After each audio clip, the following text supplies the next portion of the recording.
Welcome back, guys, to the Bear and Scully podcast with me, Sean Scullion, aka Scully, Owen Mallon, aka the Bear, Aidan the face for radio behind the scenes, and today we are joined with Malachy Turner. Malachy, welcome to the show. Thanks very much, guys. Thanks for coming up, Malachy. So, we've had a chat before we come on. You've had an interesting life, is a fair enough point to say. But you know, we had a conversation. There's been dark times and there's been good times, and you're here more to show us that you've been through the mill, and, yes, and you're still swinging. So but before we go into all that, before we find out, you know, we like to go back at the start, where guess, and find out where you grew up and what makes you you. Okay, my earliest, I was born in Andersonstown in West Belfast in 1958. Grew up in a council house, single parent because my father died when we were very young, and went from there to working on building sites to running my own business in the transport industry. Travelled the world, had riches beyond belief, and ended up buying a restaurant in Belfast, and my life just tumbles down, and now I'm really broken and busted. But the journey from having nothing to riches to going back to nothing, I think is interesting. And the fact that I'm still here to tell the story, I think might help other people or resonate with them on some of the stuff that I've been through. What age were you when you lost your father? I was 7 years of age. And how many siblings? 3 brothers. Were you the oldest or The second eldest. And you know, what was that like at that age?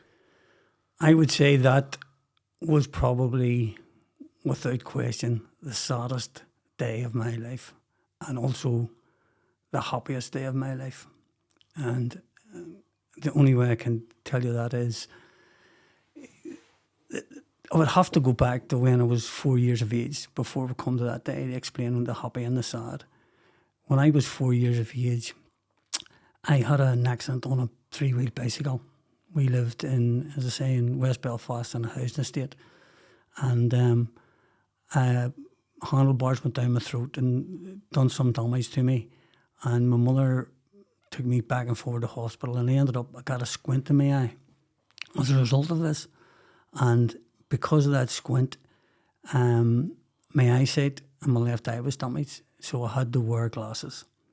That's the first killer point of my life. You're talking, I'm going back now, guys, it was 60 years ago. So I had penny-eyed glasses from the National Health Service. So obviously I got called the Milky Bar Kid, spiky 4 eyes, etc., etc. But I had problems seeing out of that left eye. No one really knew about that, but I did. But I tried not to wear the glasses simply because people were calling me names. And I got into an awful lot of scraps as a young fella because of this. You're getting called Spiky 4 Eyes. Don't you call me Spiky 4 Eyes? And out come the fisticuffs then. So in 1964, my father was what they called a doggy man. And he raced greyhounds in Belfast. And at that time in Belfast, the racing of greyhounds was a fantastic, spectacular sport. Like, there was thousands of people attended Celtic Park, which is the Dunstores now, the Park Centre. And Celtic Park was owned by Sean Graham. And there was thousands of guys went to the dogs. And my father, as a young man, he trained greyhounds, and at that time you had the likes of Smithfield Market, where I had an uncle down there, and my granny owned what they called a fowl shop on the Falls Road, which was a chicken shop beside the Falls Baths, and my father kept the dogs out the back. He then went on to get a farm, and we had a farm out at Dundroad where he had 22 dogs in training for an unknown bookmaker at the time called Sean Graham. He was his main man.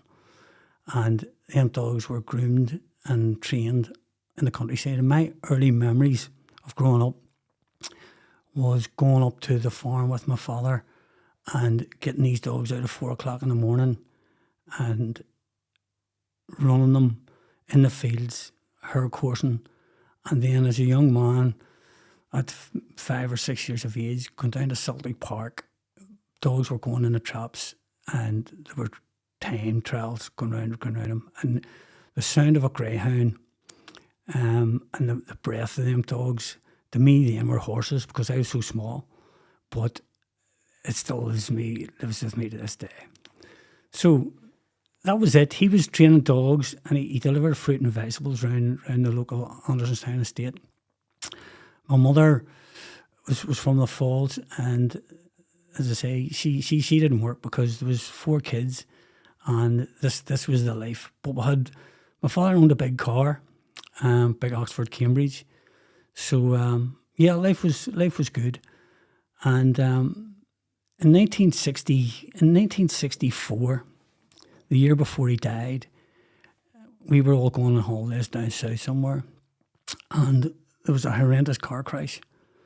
My memories of it are vivid, but it ended up, my mother was taken from the scene to the hospital in Dublin, and we ended up in this I think it was a wee reverend's house, don't know the name of the town, but we had to stay there overnight because father had to go to the hospital. But on that road that night, as a 6-year-old then child, I remember my father saying to me, my God, he says, if there's a God in the heavens, he'll take me and save your mother, because I don't know how I could live my life without her. And I remember thinking, and to this day, I still think, be very, very careful what you wish for and pray for. But that's what he said.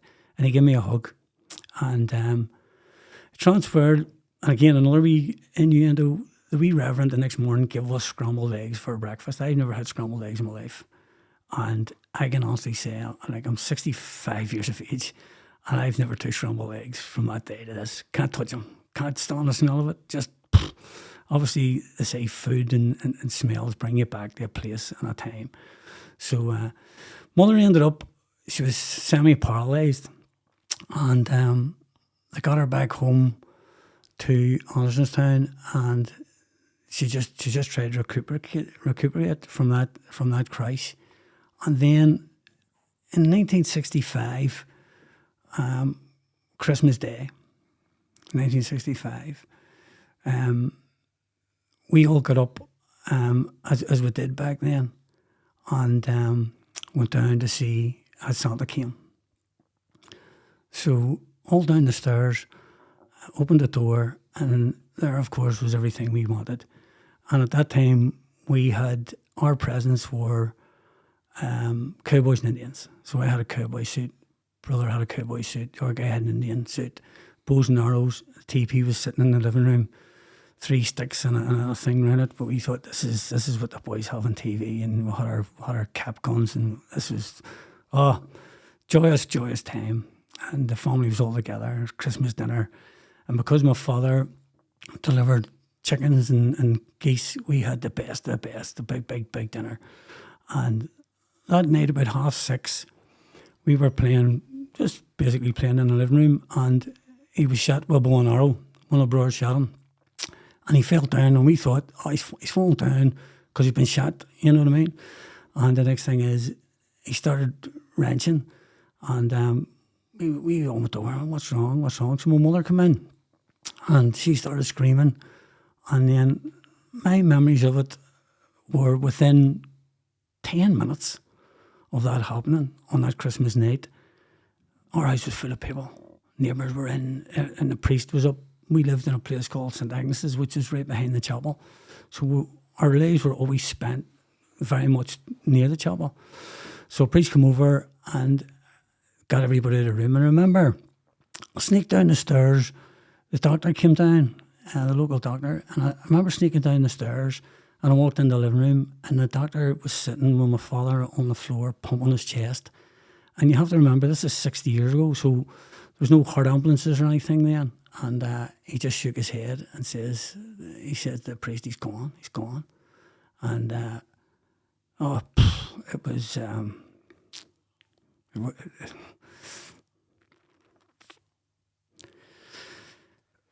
It was, and that was it. So, my father died that night, and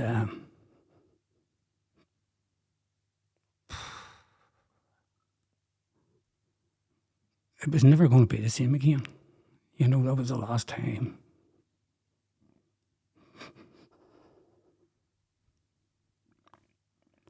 The house was full of people, obviously, at Christmas, and everybody was going out, the poor Turners and stuff, and he buried him a few days later. Yeah, that was the start of it. Mother then was, father was 36 when he died. Mother was 34. 4 kids. Oldest brother was, I think, oldest brother was 9 or 8. I was 7. Next guy was 5, and the youngest boy was 2.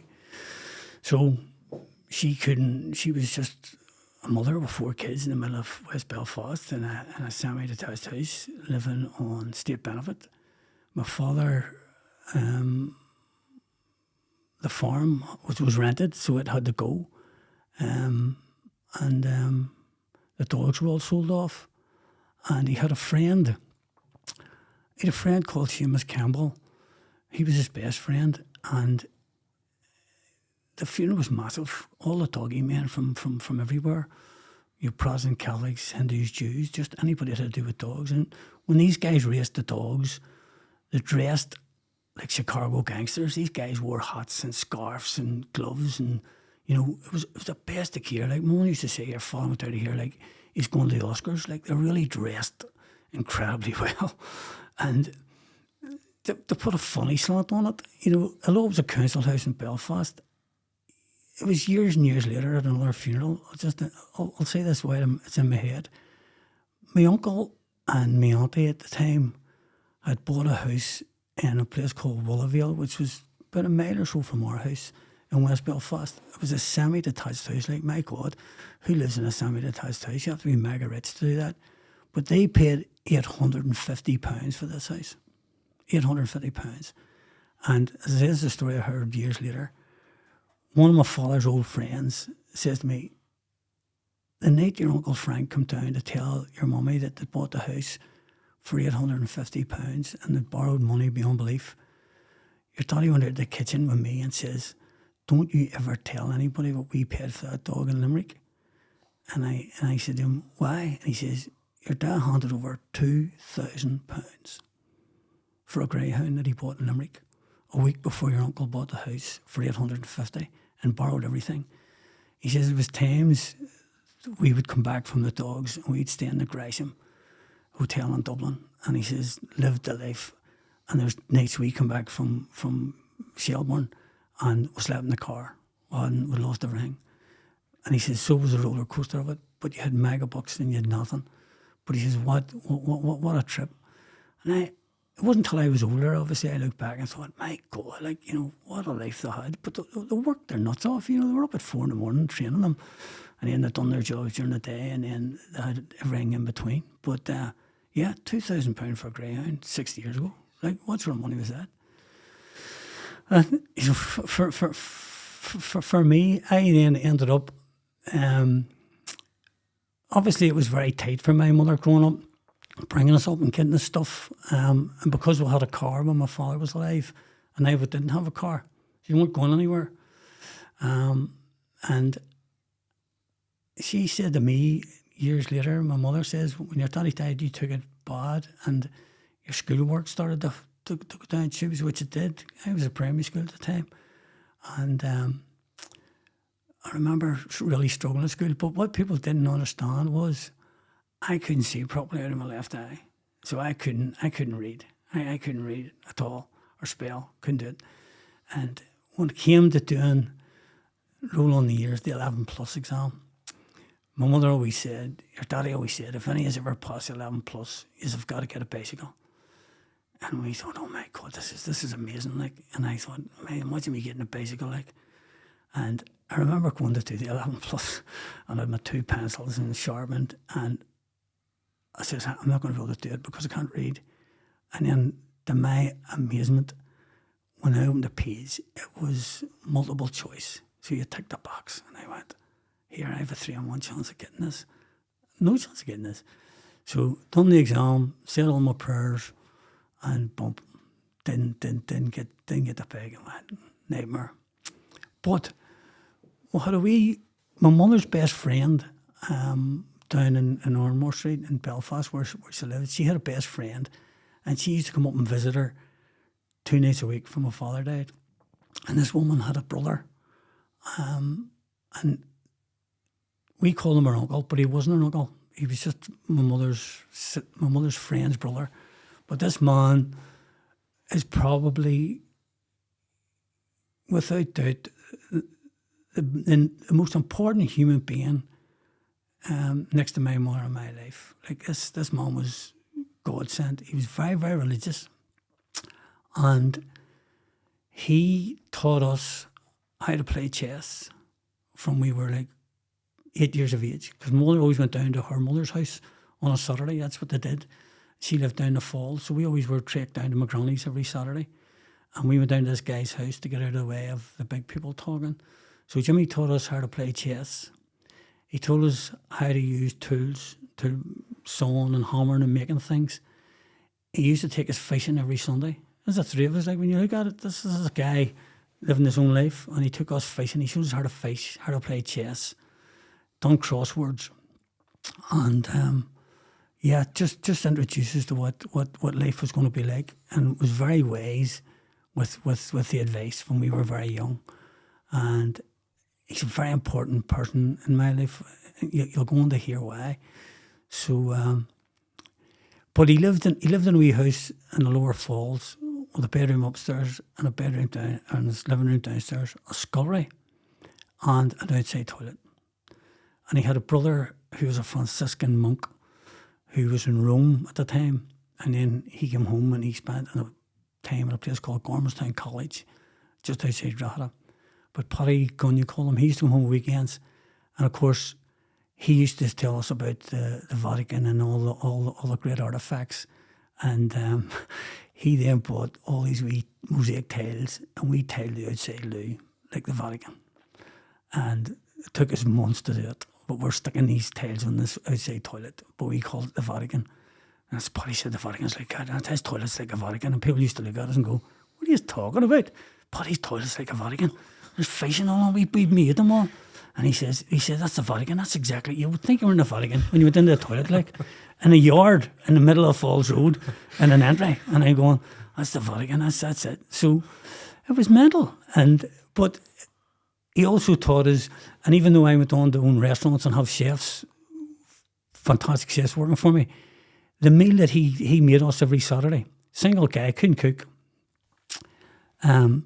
He used to buy a big whack of pork fillet and fry it in butter with potato bread and a mug of tea that you could stand a spoon in.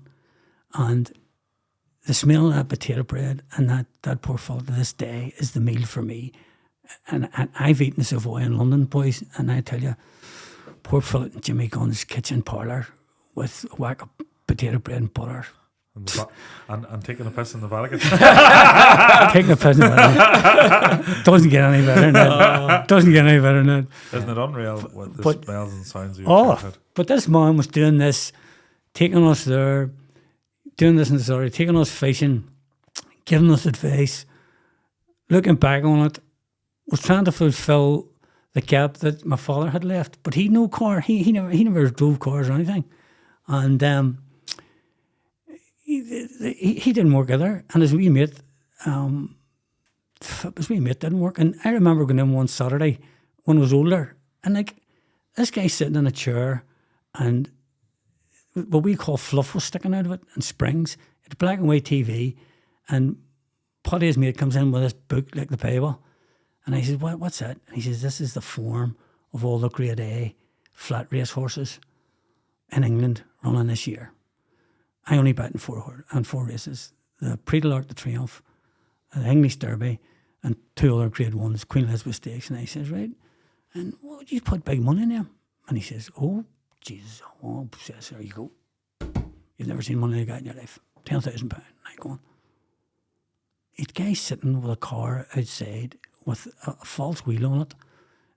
The car's just a heap, and he's 10 grand to put in this horse in a pre-locked frame, grade 1 race, Leicester Picket. And I went, he says, we don't do doubles and trebles for pounds. That's only for the punters. We're professional gamblers.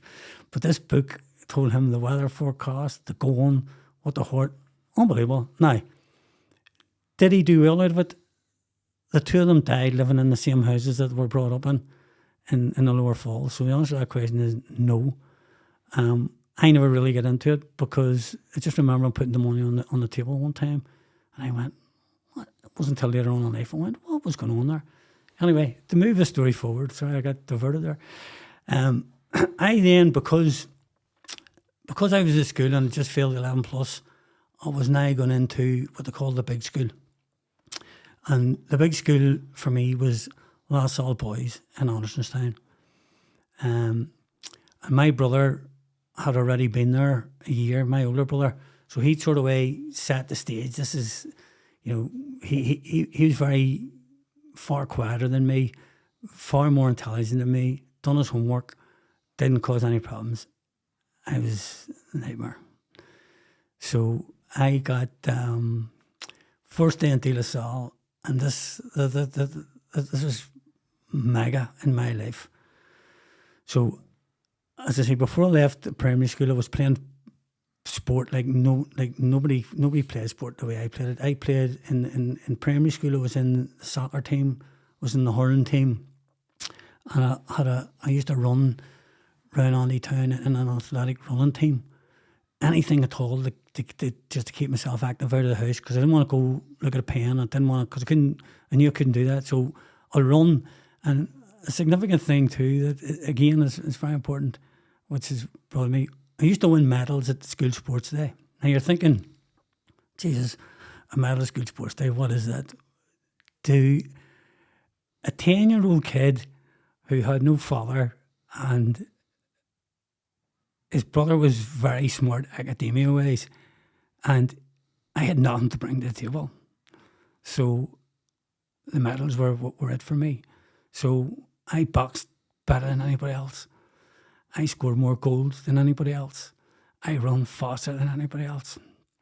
Just to get the accolade of getting the medal, I'm going to my mum and says, look, got a medal. Now thinking back on it, she's, you'll be in the Olympics one day, you're that good. And I hung on to all this. And for some reason, and this is significant as I tell the story, I used to go down, and I remember I didn't even have a bus fare like to go down to Milktown Cemetery. But I used to go down to Milktown Cemetery at the weekends with my medals. And I sat on my father's grave and showed him them and said, look, this is it. So, did that and I've done that most of my life, but started off in La Salle, and the way it worked was when you joined La Salle, they had classrooms F1, 2, 3, 4, 5 and 6. Now it was just a case of F1 and 2 were the grammar streams, 4, 5 and 6 was everybody put together in first year. I'm at first year 1, and then after a year, your exams, you were then put into your categories.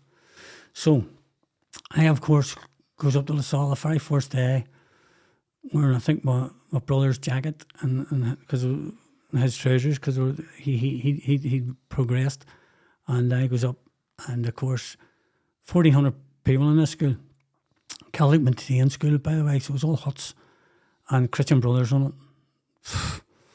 When the British Army come in here, they thought these guys are tough, like spare me, go to a Christian Brothers school and tell me who's tough.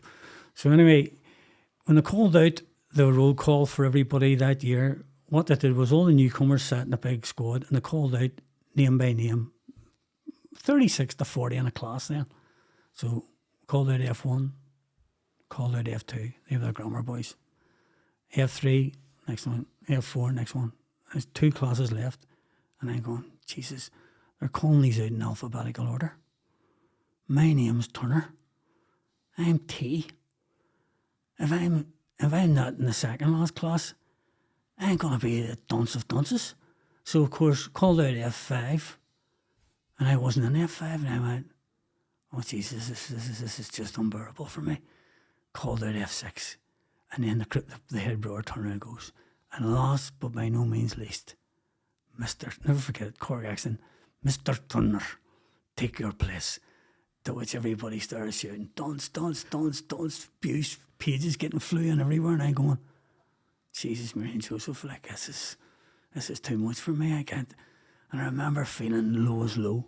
And of course, that then started, I would say, my Rocky Bilbao moment. For the first year in school, all I'd done was fight with everybody. Because if I was walking up a corridor, dunce, bang, dig in the face. Dunce, bang, dig in the face. Mother's heart broke. Dunce, bang, dig in the face. And then the parents-teacher meetings, something wrong with this guy's head. You know, his brother is exemplary, never trouble. His fella fights with everybody. Broken nose, busted lip, constantly, uniform, tore to bits. And these were fights, looking back on it, these were fights like bare knuckle fights. Someone would call me something and say, right, I'm going to do you outside. There'd probably be 100 boys sitting to watch this. And it would happen down in the pitch or behind what they call the bicycle sheds. And I would be down there and I had my seconds. I was a sort of, I would say a semi-bully, but not really. I had my own people around me. And I remember this guy, one guy in particular, huge guy. And I said, he's going to, I don't know if I can curse in this or not. This guy's going to knock your bollocks in, well. And I said, hey, so fuck, you made a big mistake. He said I was fucking a dunce and an empty head. And I says, I'll meet you outside. We'll see who's an empty head. And he says, don't know what we're going to do here. And this is where the scheming, I think, come in for business in my life, which has sustained me through my life. Forget about lessons. He says, right, tell you what to do. I'm going to turn around and say, Marcus of Queensbury's rules. And I went, who the fuck is the Marcus of Queensbury? He says, oh, he's the guy that invented boxing. I read it in a book. You read it in a book? Who reads books? What, the last book I read was Green Book 2 in primary school. No, he says, you have to use your fists. You're not allowed to use you're not allowed to use your arms or kick or pull her or bite. Marcus of Queensbury rules. And he says, I'm going to grab him in the middle. Everybody's going to be gathered around. I'm going to say, Marcus of Queensbury rules. As soon as I say that, pull him down by the hair, kick him in the nuts, and fucking run. And I says, right. So he walks in. Marcus of Queensbury rules. Your mom's going, what? No biting, no pulling her, right? And he says, right. So when I clap my hands, go into your corner and come out fighting. As soon as he claps his hands, I butcher him on the nuts, start digging him in the face. All hell broke loose. Poof. Fantastic night, right? Fantastic day. And this went on my whole time during school. Fight, just constant fight. But we done woodwork and metalwork. We're doing like 6 woodwork a week, 6 metalwork a week. We were for the shit. Hey, the school knew we were done. Like, we were going nowhere. And then the grammar school boys were doing French and Latin and all this business. But I have to say, my days at that school were the best days of my life, without shadow of doubt. I loved it. I loved the thrill of it, having the boys around me. And then, of course, in the sports, I was in a football team. I was in a hurling team. And doing the school sports. And if you went to a Christian Brothers school, you were hailed as a hero if you'd done sports. And you didn't have to do homework because you were training at nights. Wouldn't be beyond the comprehension for us to be in the school at 6 o'clock at night. You're talking about school back all them years ago, no floodlights, and you're just playing in the dark, kicking a football. You had no sports facilities because the government didn't sponsor Catholic education schools, so we were playing on stupid pitches with school bags as nets, and this went on for the football 2 nights a week, the hurling maybe 1 night a week, and then I played soccer on a Saturday. And this is my life, constantly on the go, never in the house. Homework, didn't know what that was.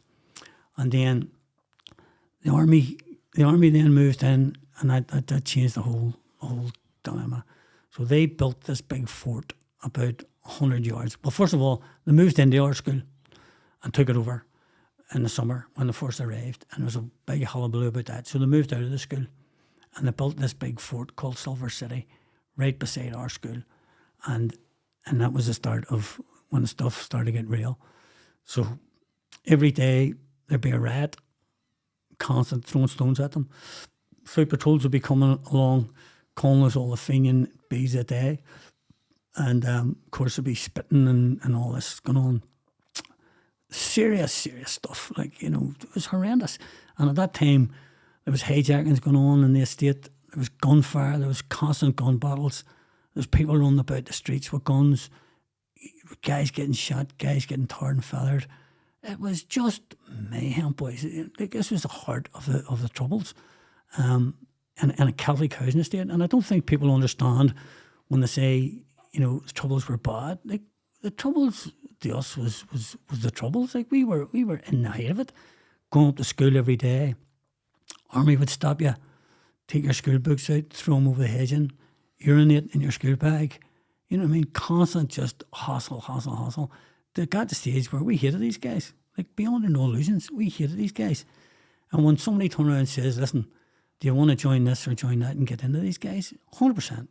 And don't be thinking for 1 minute 90% of the boys that got involved in that were all to free Ireland and fighting for Ireland. We're fighting to get the guys that were treating them like shit and getting on like morons. Now, we were only school kids at the time, so, you know, I mean, we weren't adults, so they weren't arresting us in the streets, but they were giving us a hard time coming and going from school. So this particular day, there was a riot going on, and one of the teachers come down and jumped out of a car and grabbed me and put me in the back of the car and brought me up to the head principal. And I went, Jesus, this is not good. Like, I'd rather have been caught by the army than been caught by him. So he brings me in and he says, caught ratting. And he says, yep. Principal comes out. And this is an old lesson I learned in life which sustained me. He opens the door and he says to me, you wait there. I'll deal with you shortly. Dead on. This went on for like 2 hours. I'm sweating blood at this stage again. Going, oh God, what's the boss going to do? So he brings me in and he says, right, ratting in the school, disgrace. Your brother's at this school, never any trouble, you constantly. And he says, and your football's not going to save you this time. And I went, right, you're expelled. He says, what? You're expelled. He says, I'm expelled? You can't expel me. He says, you're expelled from the school. And I went, Jesus. So down, said to my mother there was a problem. She went up, got it sorted out. And he says, right, you're back in again. 2 days later, the army come in and arrested one of the boys in the school grounds. And there was a common thing that you can't come into the school and arrest pupils, and vice versa. So we then decided to have a protest about this, because you can't have the British Army coming into our school and arresting guys on the premises. So picture the scene. 1,400 guys lined up on the playground. Gates are sitting open. There's about 10 Christian brothers standing there with big straps, because we used to get beat with straps. And they says, the first guy that breaks rank and walks out of this school is never getting back into it again. So you used to say, so where's everybody's mum? And I went, fuck 'em, we're bluffing. What? Fuck 'em, we're bluffing. We're not taking this shit. Can't have the army coming in here. Don't matter what them brothers say. George! And I run through the school. Fuck. And as I was rolling out of the school, I could hear my footsteps clunk, clunk, clunk, clunk. And as I turned round, I was the only one that ran out of the school. I call it my Spartacus day. You know what I mean? I'm Spartacus. And they all went, fucking right, he is. Do you know what I mean? It's not, I'm Spartacus, he is. And I went, I'm never going to come back from this. And the brothers all turned around. And I remember this one in particular looking at me. And he went, real hard brothers to give me terrible headings. And I went, oh my God. So went home. Of course, brother turned around and he couldn't wait to get home to tell my ma he'd run out of school and he has to go back the next day. And I says, don't worry about it. Misunderstand me. So of course I was up to school the next day. And the reason I'm telling this story is, brother turns around and he says to me, right, he says, so you think you're a hard man? And I went, no. And he says, 1,400 people in this school, 1,400 pupils, one run out. And he says, you could have had a posse following you. I went, I don't know. And he says, right, well, he says, you're not getting back in this time. On your back. Don't come back. We don't want you in this school.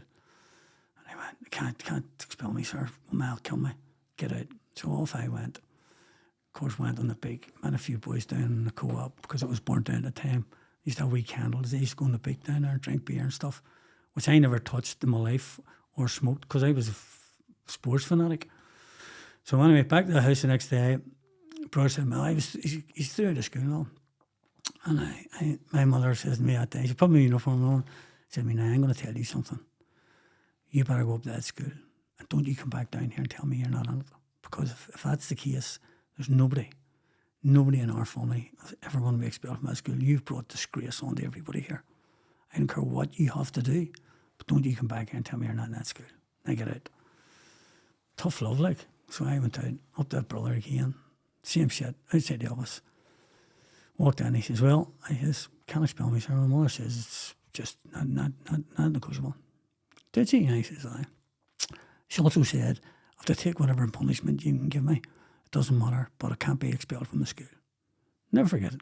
He walks over and he locks the door of the office, pulls the venetian place down. And that guy, I don't know if you've ever seen the film Raggy Boy, wee man called Mercer. It's a fantastic movie. It's about the brutalness of Christian brothers. This guy hit me with a strap, broke my nose, busted my ribs, busted my cheek, nearly lost a tooth. Massive beating, like major boots. And I couldn't do a thing on him because if I hit him, but he was actually foaming at the mouth. But he gave me a good head, like, you know, was badly beat up. And of course, at the end of it, he could hardly even breathe. I'll never forget it. He turns around and he says to me, "Now go back to your class." And I went, victory. I remember limping out, couldn't even walk. I remember limping out and going over. My fucking nose was broke, my jaw was busted, my eyes were up like pops. My whole ribs was wrecked. And I went over to this class, and the guy's class I went into was a guy called Frank McGuire, and an English teacher. And I walked in, and he says to me, he thought I was hit by a car. He turned around and he says to me, "Hold on a second." He brings me to the cloakroom. He says, "Are you fighting again?" I went, "Fucking brother, can you just give me a heading because I was caught red?" And then I walked out of the school. "A brother done that to you?" And I went, "Fuck." And the next thing is, he runs over and he gets about 2 or 3 teachers over the hut. "Look at the state of him. Look at him. Fucking, you can't do anything, Frank. You'll get sacked." And to that day, he was my biggest fan in the school. So went home that night. Mother turned around and said to me, "Fighting again?" I went, "Oh, I was fucking in the fight."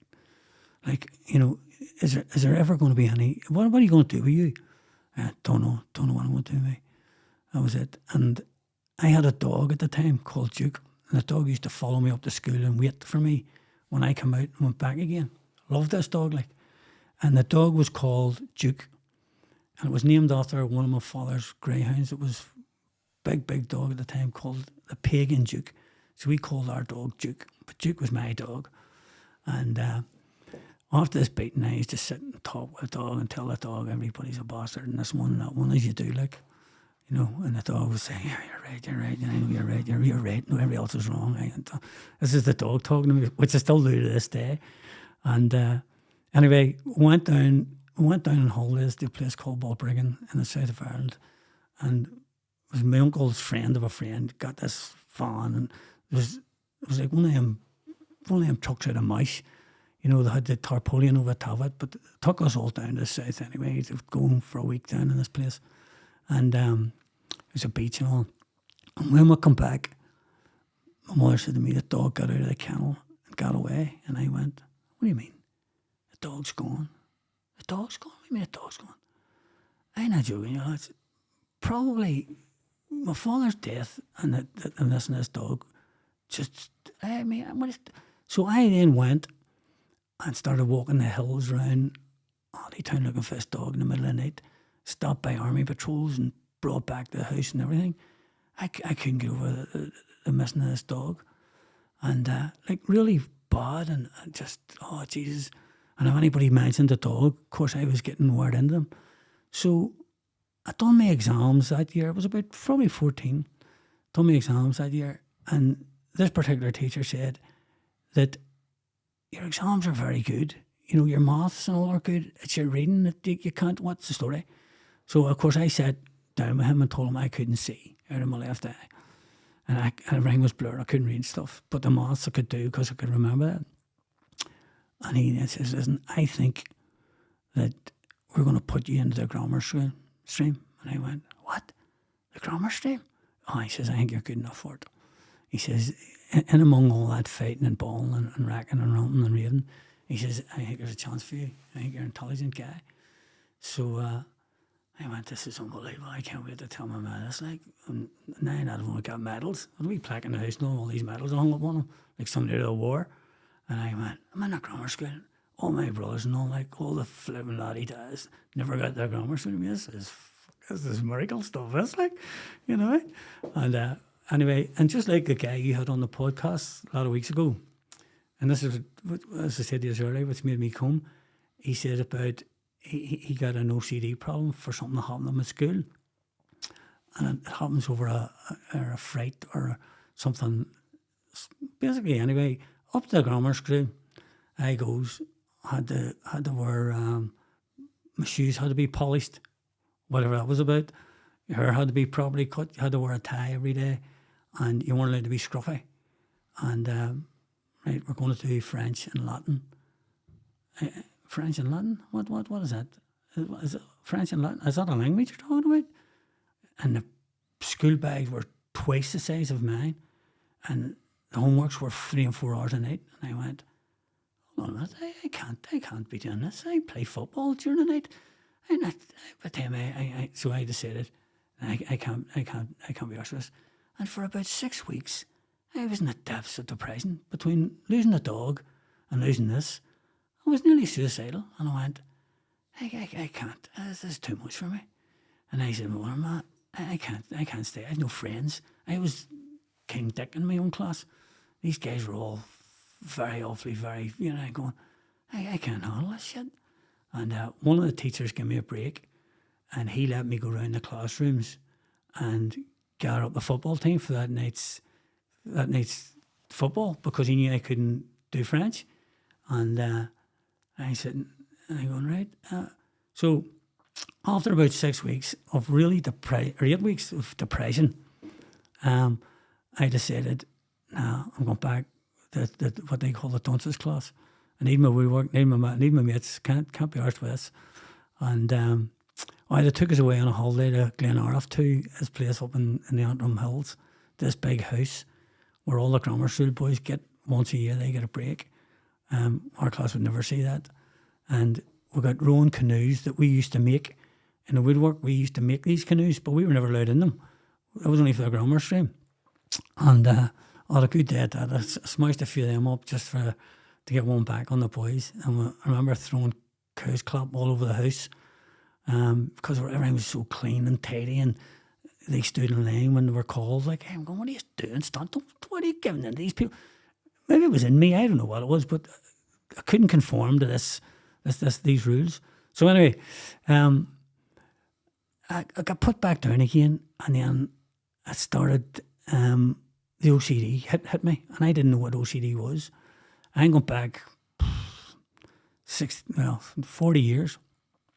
So I started hand washing and thinking things were dirty all the time, and was getting a disease. Couldn't get my head around it, and I was washing my hands until they were bleeding, and couldn't get out of the house because I had to keep washing my hands. And like that fella said in your podcast, there was a number to it, so I had to wash them 10 times, and I just kept staying in the house, and I'm not going out, and I wouldn't go out. And mother took me to hospital, and they were talking about giving me electric shock treatment and all. And I'm going, like, what's this all about, electric shock treatment? And then everybody's saying, what's wrong, Mum? Why has he not stopped playing football, stop going to school? And just in my own head, I just couldn't work out why I thought these thoughts. And there was no help then to do that. So I just struggled on with that for years, and I couldn't get my hand on it. And then when it got sort of 15 or 16, it was time to leave school. And I remember going up, and the head teacher called me on one day and he says, listen, you're 16 on the 8th of December. Most of the schools not getting out to July. There's a better chance for you to get a job if you leave now rather than when you're 18. So, all the best. And I went, what? All the best. And I went, well, I haven't done any exams. I haven't done GCSEs or none. Huh? You don't need to. Bye. And I went, what? And he says, go and see a career teacher. I went and seen him. Never forget it. 16 years of age, he said to me, you have 3 choices.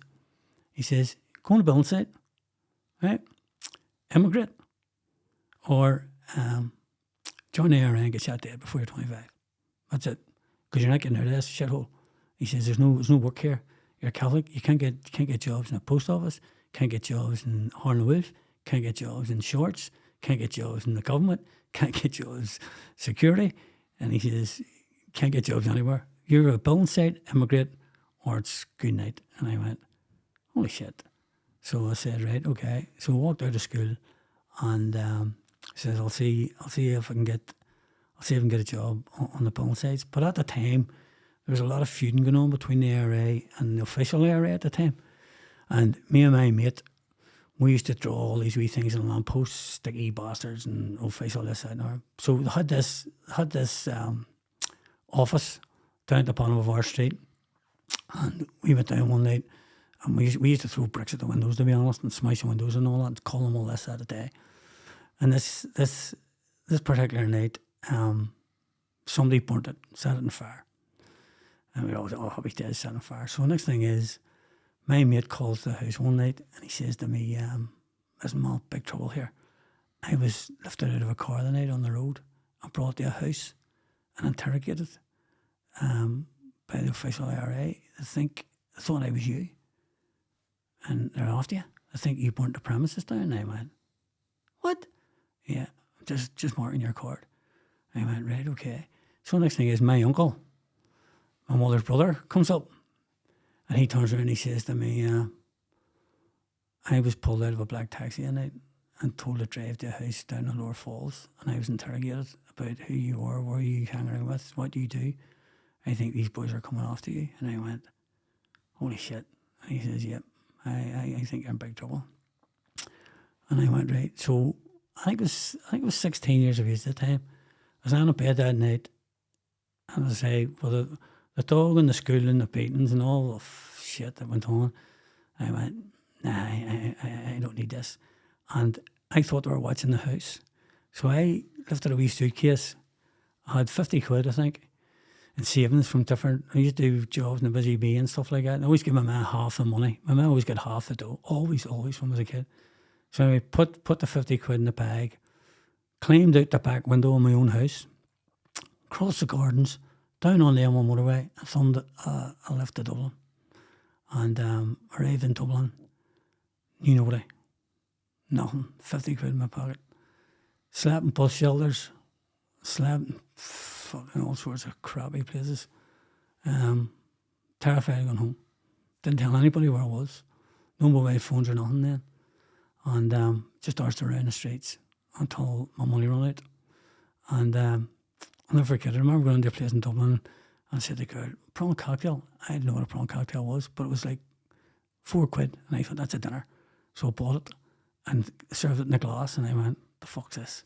He said, it's a prawn cocktail. And I went, never forgot that as long as I live. So I ate that anyway.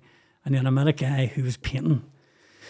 And whether, you like it or you don't, a lot of guys in Belfast were on the run in them days, both from the army and everywhere. So this guy was painting down there and he's on the run. He says, listen, I'll give you a job as a painter. You can help me. And I went, right. So I ended up doing a lot of painting for him. And I went in this bed and breakfast. And this wee woman says, you can stay in my bed and breakfast, but you can't stay in the rooms. But what I will do, I'll give you a hut out the back and you can buy a cooling gas heater. And there's like a wee army bed and you can sleep in there. And I went, that's a job for me. So for about 6 months, I stayed in a B&Q hut with an army bed and a cooling gas heater. And that's where I slept every night and worked. And what people said to me, you must be doing all right for yourself, Mal. I'm going, brilliant. Look at that, I'm staying there. And they see me going into the bed and breakfast. I went, fuck, he's doing all right. I get sick. Must have been a 10 or 8 or something to stand there. I went, oh, that's my spot. brilliant. And then contacted my mother, told her I was doing well, said I was staying at BNP and all. And then I got a job in Drogheda. I know a lot of boys on the run. And started doing journey work. And then, to my absolute amazement, I'm sitting in a bar in Drogheda one night, and this guy walked in and he says to me, remember at Belfast there a lot of years ago? He says, your uncle was lifted, and he says, your mate was lifted. And he says, aye. He says, the two individuals that were after you, and he named these two boys, and he says, aye. He says, both shot dead this week. He said, what? Both shot dead. I said, you're joking? Mm-hmm. So he says, I think it's safe enough for you to come back. And I went, he says, these boys were after a few people. So I thought, right, okay. So I ended up coming back to Belfast. And Uncle got me a job in a training centre. Started off in the training centre as an electrician. Was there maybe about 3 or 4 weeks and got into a fight with this guy. And he stuck a scraper in my hand, pinned it to the bench. So I hit him with a spanner. And then I was subsequently sacked. Laying in bed that Saturday, Uncle burst into my man's house, never forget it. It was about 17 or 18, and starts digging ahead of me. And just punches. You've let me down, I got you a job and nobody would give you a job. And you were sponsored by an electric company and blah, blah, blah. Big heading. And then he left, and I just says to my man, if he ever comes back into my house again, I'm going to kill him. I don't care. So I ended up jobs in the building sites, and served my time there, and always in West Belfast, wouldn't leave it. Scared of getting shot, because at the time we had to work in the West, you couldn't leave it. So it was building sites in Onytown or Down, anywhere where there's Calyx. Working, that's where we worked. Went to City Hospital, first job ever outside the sites, and got a job there, working away with my mate. It's probably there about 2 years, and he comes down to me and he says, the cops want to see you. And I'm down a pleasure stand there, and your man said to me, right, he says, you pick up 3 guys from Onytown and bring them down to work here every day. I says, I do, I. He says, word is that you're going to be hit. And I went, right. He says, there's 4 years old from the West. He says, there's a good possibility you could be taken out here. About 2 weeks before that, I had a friend who went to school with, and he was shot, and his 2 brothers were shot dead in the back of a van going to Shorts. The guy working the sites, his son was shot dead in our town, and a guy I knew, his son was shot dead. And these were all in this in Calyx. And I thought, flip, this isn't good. And then my mate was on a bus from our town, and I got on the bus and shot him. Back of the head, and I went, oh fuck this, I'm out of here. So I left the job. Says, right, what am I going to do now? On the toll, I'll taxi for a while. So I started taxiing, and then lo and behold, I was taxiing, and the brother who had been at LaSalle with me, he was working in joinery shops and stuff and stuff around Belfast. So he went to night school, and he got a degree in teaching. So this day, never forget it, mother came in and said to me, you have to represent your father today. And I went, oh, this is Jesus, I've never heard anything such an accolade like this in my life. Why? Because your brother is graduating, and they've invited his mother and his father, and because your father's not here, you're taking his place. And my man always used to say to us, no matter what happens in life, your father's always looking after you. He's always beside you. And I went, right, this is great. And I have to say, even though my kids were born, it's emotional for me even to say this. Going down to Queen's that day, going down to Queen's University that day,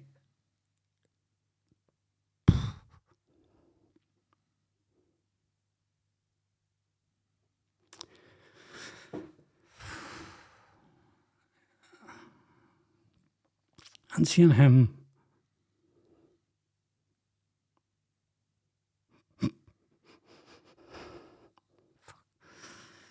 getting his degree, I thought, this guy's broken through a glass ceiling here.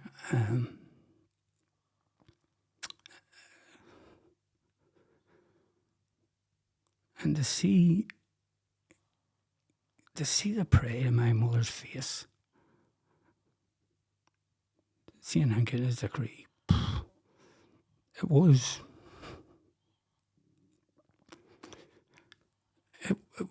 the proudest day of my life, I have to say. And he got his degree and became a teacher. And I remember her putting her arms around him and saying, like, your dad be so proud of you if he's looking down on you. And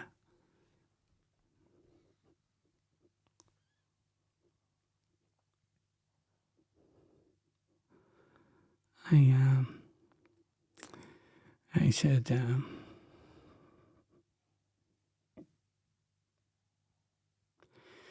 he hugged her back and said thanks, but for me, I would have given my life for that, to be told that. So he got his degree and he became a teacher, and our fella, he started his own business, he's doing well, and then he asked me to go skiing one time. The school started taking kids from West Belfast to ski trips because they had no money, and people used to gather up charity events and money and stuff. So I decided, right, we'll go skiing, and I said we'll go out and have a go at this skiing business, and it was probably about 2 weeks before we went skiing. I went down to McCroney's, and she wasn't in, and I was standing outside, and I was smoking at this time. I started to smoke, and I was sitting on the windowsill, and this car pulled up. 4 guys jumped out and bundled me into the back of the car and drove me to this alleyway in the Falls Road. Took me out, put a hood in my head, tied my hands behind my back, and dragged me up this alleyway. And the only way they dragged me up, my uncle was shot dead by the British Army, I think 3 years before that, in this very same alleyway. But anyway, they brought me into this house, took a hood off, stuck a gun in my mouth, and told me to answer questions by blinking. It's because I obviously couldn't talk. You know, do you know where you are? And I blinking, no. Right.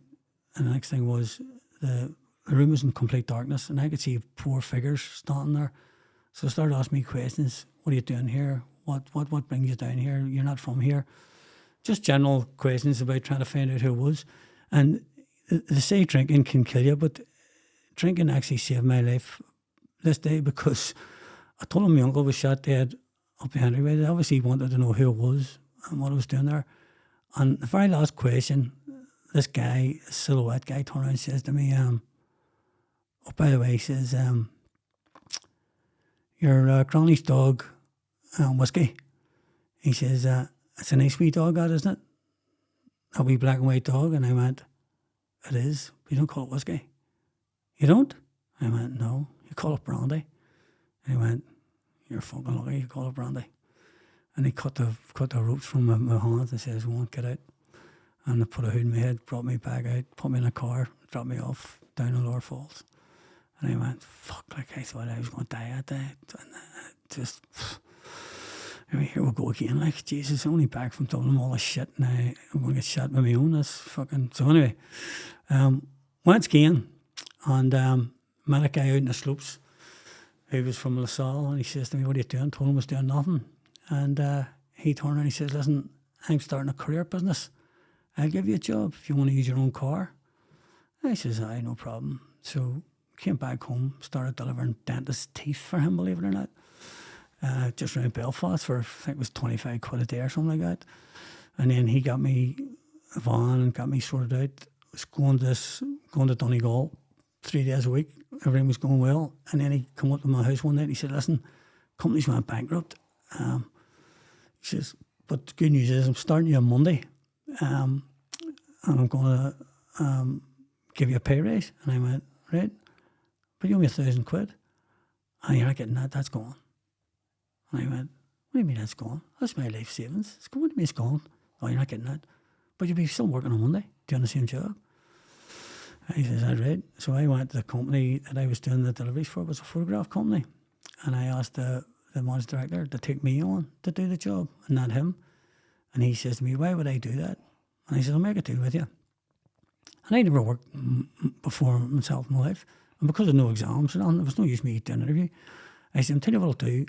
And he says, I'll do it for a month. And I says, I'll put my own petrol in the car. I'll play the VAT at the border for you.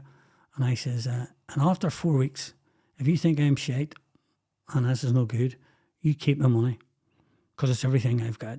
But if you want to take me on, pay me my money back what you owe me. And he went, Jesus, he says, for nothing. And he says, for absolutely nothing. And he went, right, okay.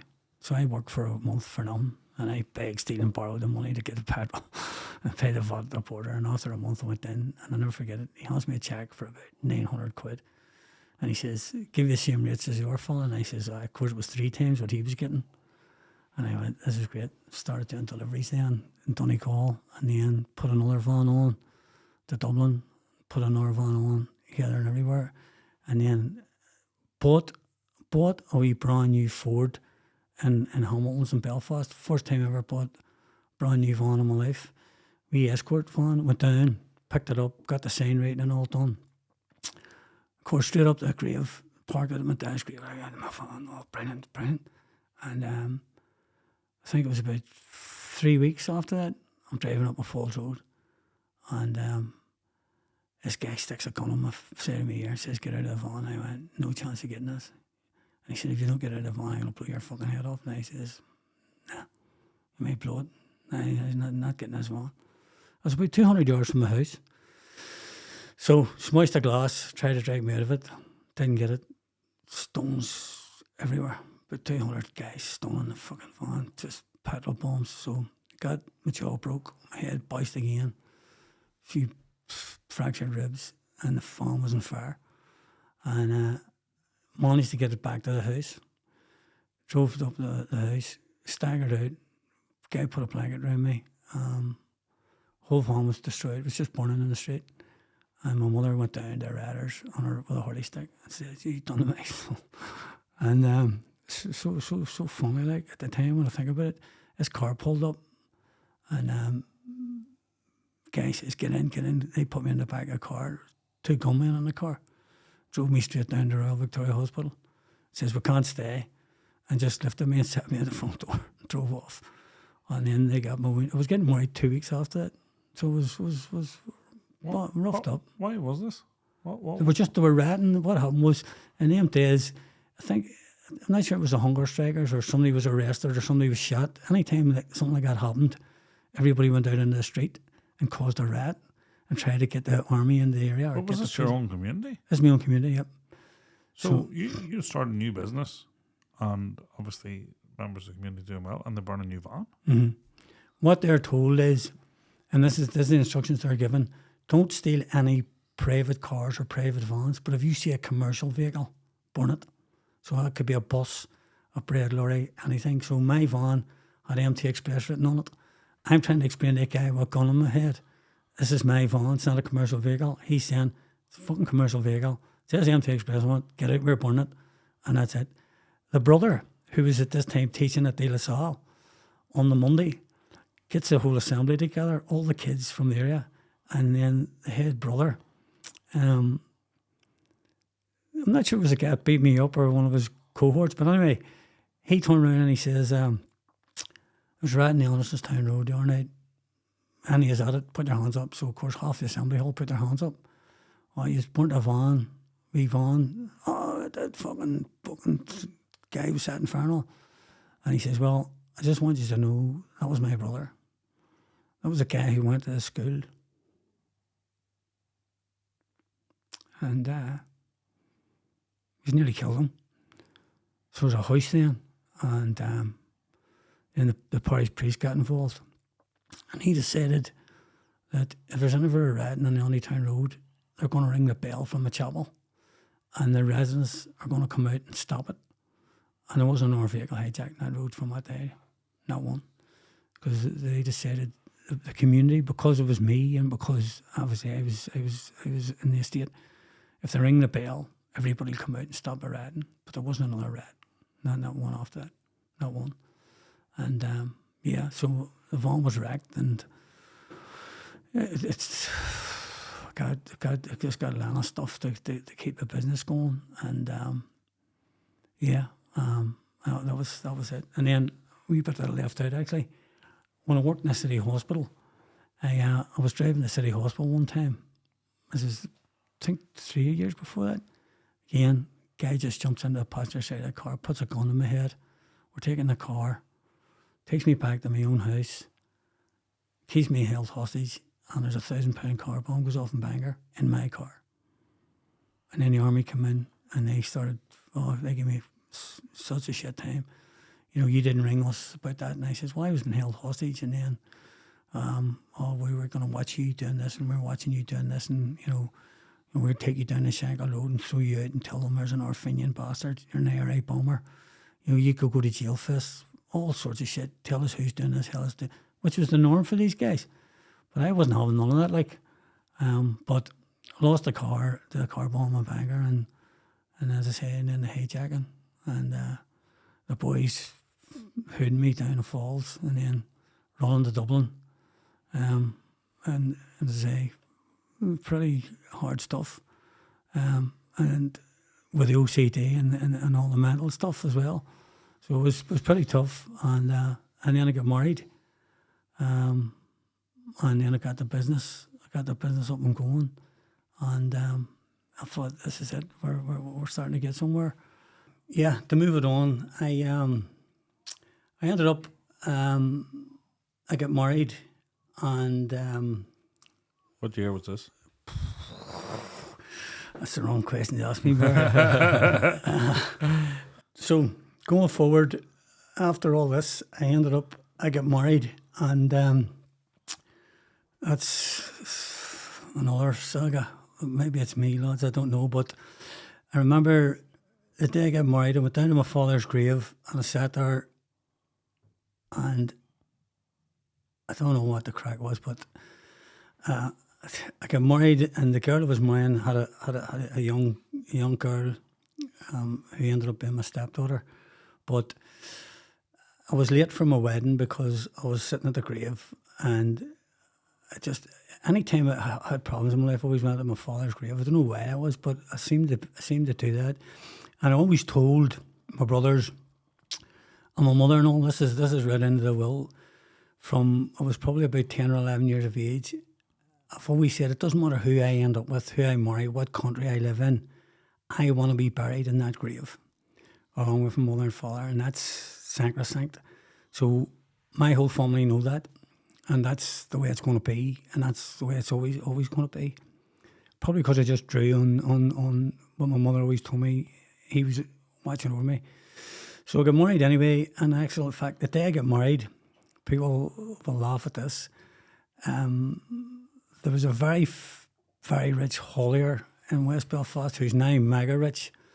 Don't think he'll mind me saying it. It was Mulgrew Transport, but at the time, Dermot was just starting off, and he just bought this big fancy Mercedes. And I asked him, would he do the car for my wedding, save me a few bob? And of course he says, of course I will, but me and my wife have to get an invite. And I went, that's the deal. So he used his Merc anyway, and me and her had a big fight, went down to the reception, and she got out of the wedding car and slammed the door and says, that's it, it's over. And I went, happy days. And he turned around and he says to me, what are you doing? I mean, go on, drive on. Just, I couldn't be harsh with it. I've had enough hassle. Like my face was still red from the burns, and my hair was still singed and stuff. And then he's driving along the road at 5 miles an hour, convincing her to get back into the motor. So anyway, she got back in, and sorry she didn't now, but anyway, she got back in, and yeah, we got married, and we moved out of Belfast, and it's I only can say this because there's people who probably listen to this, and they talk about coercive control and women who are, beaten by men and go through all sorts of problems with guys, and you hear it in the news every day in the week, and these women go to hostels and homes, and I understand all that fully, and I accept there's some real evil people out there, but and considering, there's people going to be listening to this podcast, my kids and all, but coercive control by a woman back then was,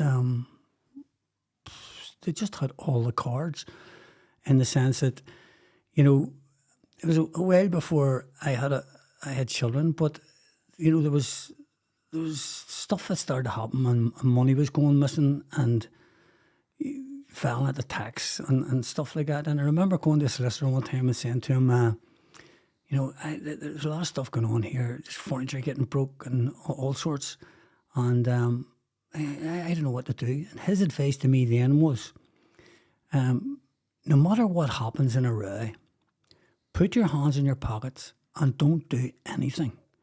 Because the law of the land is, if you as much as sniff at smacking her back or doing anything, you're going to lose your house, and if you've kids, you'll lose them, and you're going to be sitting back in your mother's house, and you're going to get absolutely cleaned.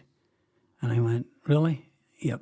So, having said that, there was some serious attacks that went on to me, and once the children were born, it was a massive event for me. My daughter was born, and then shortly after it, my son was born. When my daughter was born, my ex-wife then had fallen out with my mother, and she didn't want her to come to the hospital to see the child. And in the report that she had filled in, she had written down, father unknown, next of kin, her father.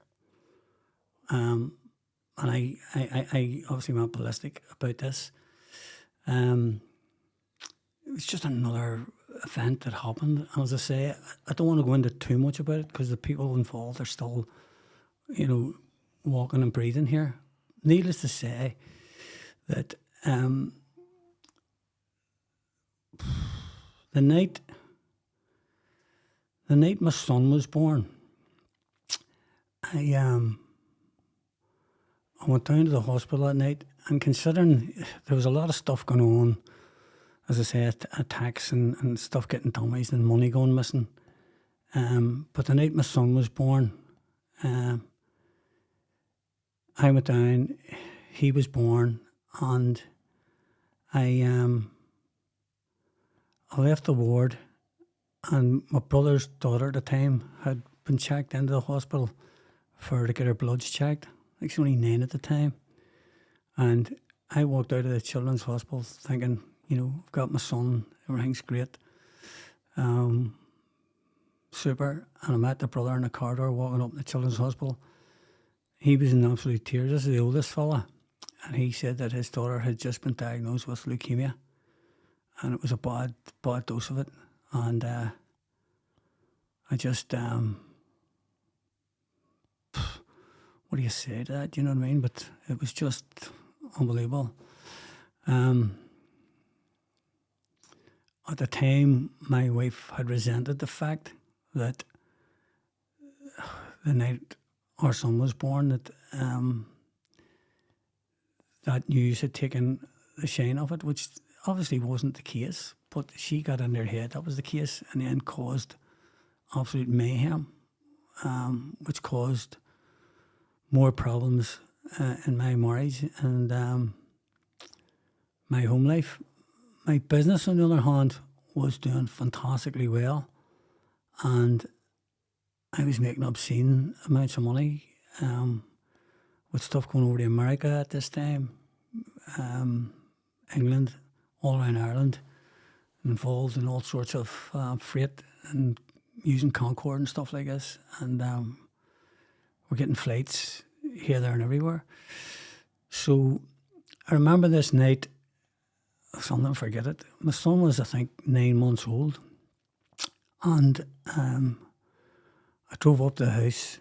I was late. It was probably around 9 o'clock, 10 o'clock.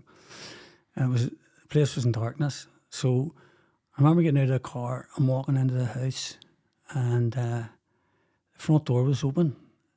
And when I opened the front door, I slipped and fell and banged my head on the hall floor.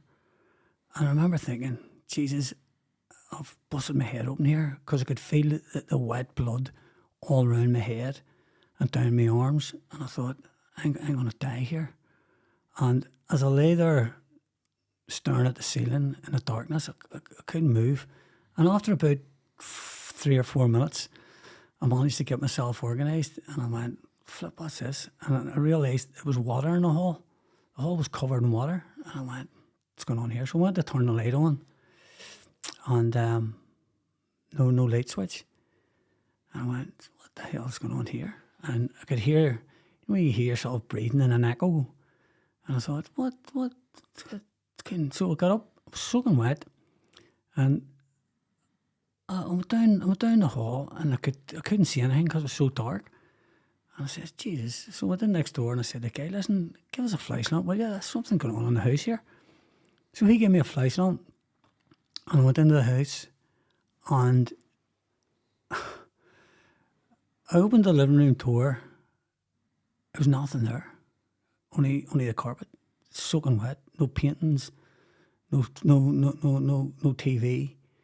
In the dining room, tables and chairs gone, paintings gone, settee gone, kitchen, everything gone, no fridge, no freezer, no washing machine, no nothing. And the washing machine had been ripped out of the wall, and the two stains of water were flying up into the air, which flooded the downstairs of the house. Upstairs, beds gone, everything completely, the house was completely gutted. And I went, Jesus, what's the story? Went back over to my mother's that night, and said, listen, I'm going to have to stay here. Got up the next morning, straight back over to the house, and the house was ransacked, completely empty, gone. And 2 kids. The wee lad was 9 months and the wee girl was 1.5, gone. And I went, where the fuck are these kids like? He said, obviously, done a flip with them and taken everything. And I said to myself, what, just don't get it. So I went to the solicitor and then rang the police. And the police says, we were told that your ex-wife was moving, or your wife at the time was moving the stuff out. But she didn't say where she was going. And we can't tell you where she was. So I would say for 8 weeks, I was running around trying to find out where these kids were and where she was. Wrote an awful lot of stuff down in the diary about what I was thinking. And one of the nights, I drove up to the farm that I spoke about earlier in the podcast, where my father had the greyhounds, which I hadn't been at in 40 years. And there was a big tree up there, and we used to play in it when we were kids. And, you know, there was a horse and a donkey, and all. We used to play. They were the happiest days of my life I spent up there. And I thought, you know something, I'm just going to swing from this tree, because this is a happy place for me. I can't take this anymore. Everything's gone. Like, what's the point? And I just sat in the car. I sat in the van actually, and I had it all planned. The van was big enough for me to climb up, get on a tree, and then just jump. And then I thought, no, I can't do it. I can't do it. I'll tell you why I couldn't do it, and why it has stopped me ever since. My mother was very religious, and she always says, my father was looking down on me and looking after me. And she says to me, whenever your time comes, we'll all meet again. And I went, right. And I firmly believed that. And I remember thinking, if I hang myself, how am I going to face my father? My mother obviously still alive at the time. How am I going to face my father and say, I threw in the towel, like, you know, they got the power of me, like all the shit that I had went through up to this stage. I thought, you know, why let this beat you? Do you know what I mean? You've got to find a way out of this, and get by this. So I slept in the van that night. Next morning, got up and went, no, let's try and find him, and eventually located them and tried to do a negotiation with her to get them back. And that took a long time. And one of the days in particular that sticks in my memory, there was a particular day when we're in the court, and obviously my background, which I've already told you, was about Christmas Day and my father dying. So family was very important to me. In fact, family was everything to me. And I told the solicitor I wanted to see the kids on Christmas Day. And he says to me, right, can't you help me on a problem? And when they went in, she was in a separate room. She said, no, he can see them on Christmas Eve, he can see them on Boxing Day, but he can't see them on Christmas Day. And I says, I'll have to see them on Christmas Day. And this negotiation went on for 2 days. And then he eventually came in and says to me, listen, what is the Christmas Day thing? You know, why don't you just see them on Boxing Day or thing? Why is that? I mean, this is so important for me. And she knows it. And then I told him about my father dying. And he came in and he told her solicitor that the story. And then she went in and said to her, listen, why don't you let him see them on Christmas Day? And she says, if you're going to push this, I'm going to dismiss you as my counsel. So that turned out that she finally agreed to let me see them for 2 hours. But it took me 45 minutes to go and get them and 45 minutes to bring them back. So when I actually got them and brought them to my house, they had 15 minutes with me on Christmas Day. And then I had to get in the car and go back again. And I was 5 minutes late getting back. And there was a complaint put in that I shouldn't see them anymore because I was 5 minutes late. And by this stage, my son was 1, had missed his first birthday, and he started to walk.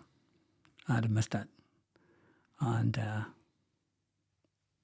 tough times. So eventually, after to and fro, I got the kids back, and I took her back, and I says, right, well, see how it goes. And I'd been to psychiatrists and all these guys all my life with the OCD and all the stuff that I had, the mental problems with the kidnapping and all the shit that went on with that. It's I've lost my thought here, but the turn it fro, and eventually I got them back, and I says, right, we'll settle down here and we'll get life. But I always used to go to Clonard Monastery, and I knew a Redemptorist priest down there, a guy called Brenton Keane, and he was a very, very close friend of mine. And I got to know him throughout the years because I used to confide in him and stuff. Fantastic guy, just fantastic guy. But I've went to all these counsellors and all these marriage counsellors and stuff on my own because she would never go. But this wee priest said to me one night, you know, some people say, you know, you should stay together because of the kids. And some people say, no, it's stupid doing this. And some people say it takes 2 to make them wise, but it only takes 1 to break it. And my head was full of all this innuendo. But then this guy says to me one night on the altar at Clonard Monastery, he says, right, so your son at this stage was, I think he was 1.5. And he said to me, here's the way I see it. And this guy's known me all my life. He says, your children's, really is, your children's love for you is an oxygen. And without it, you can't breathe. So you're going to suffocate if you don't have these kids in your life. And furthermore, these kids need you in your life because you're their oxygen and they need you. So the decision is, doesn't work for everyone, but for you it will, Mal, because you can't abandon the children. Simple as that. So let's go in and we'll pray together, he said, and see if you can stay for as long as you can. So the two of us went down and sat down. I said, right. And I said, I'll tell you what I'll do. I says, I'll stay to my kids his 10-year-old. And I says, when he does the 11 plus, if it hasn't got any better, I says, I'll pack it in. And he says, I thought you were going to say 6 months. And I went, no, I can't have these kids grow up and not have their father in their life. That's not an option for me. Despite what happens, that's the way it's going to be for me. And he says, right, okay. So walked out of chapel that night and decided I'll stay here till the kids at least 11 years of age, and I'll put up with this shit. And I did. I stayed in a marriage which I didn't want to be in. I was treated like absolute shite. A lot of stuff went on, which I'm not going to go into, but I was broken for all that time, and I had money to burn, in the sense that we all went to Disneyland, Florida for holidays for about 7 or 8 years in a trot to Florida, like not Paris, Florida. We stayed in Disney hotels. I had big speedboat in Strangford Lough. Kids could water ski. Got quad bikes for Christmas. Living the dream. But the whole time, it was just a farage. It was a nonsense for me. Walked into Bavarian carriages. Probably married only about 2 or 3 years. I said, a guy, see a BMW there, I want to buy that. And he said, me that car, I think at the time was £36,000. Brand new Beamer, all whistles, bells. This is a few years ago. And, 30 years ago. And I says, I want that. And he says, right, we can do a finance deal for you. And I went, now here's a finance deal, I'm going to pay you for it. He says, no, people don't buy cars like that. And he says, I said, well, I want to buy that car. And I went up to Jimmy, this wee uncle, who lived on the falls, and Jimmy's sitting there, still in the brown chair with a string hanging out of it, still watching black and white TV. And I said to him, we're going to pick a car up a day. And I want you with me. And he says, right. So we got the taxi down to Bavarian carriages, and I had a spare bag. And inside the spare bag was £34,000 cash. All legit money, all money that I had saved up. And I walked in and said, okay, that's it. And he went, that's it. And he says, do you want the flowers? I mean, no, I don't want the flowers. But you can fill a car up with juice. So we put juice in it, and I put mats and all on it. And I get in, and Jimmy get in. And the life was still shit, but we got into the car anyway. And straight up the cemetery, of course. And it was a big day.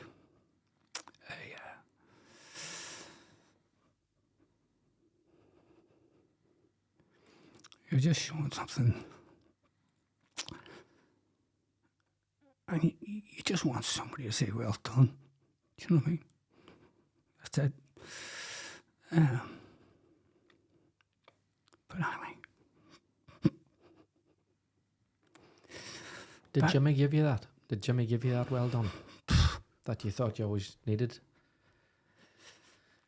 Jimmy says,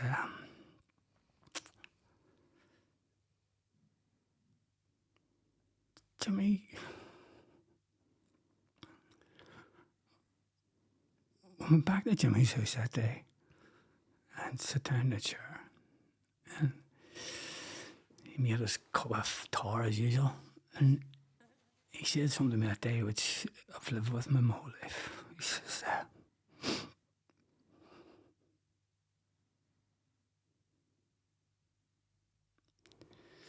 He says, to me,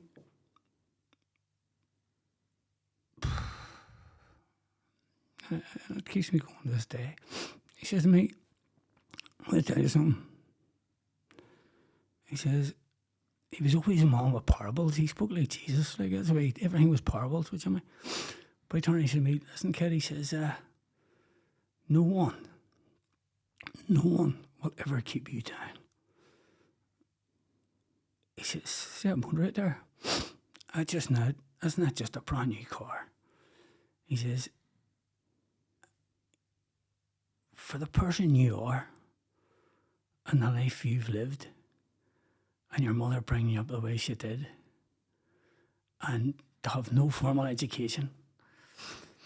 And this is for people that think that they're tubes and bums and that they don't have anything. You know, I am one of these guys. You know, not an exam, couldn't read, just couldn't be any worse than me. You know,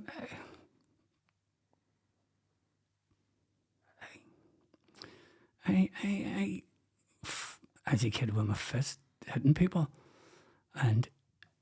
but he says to me, for someone like you to have a life you've had, brought up by a single parent, and to be able to go out and walk into a garage and buy that, he says nobody can do that.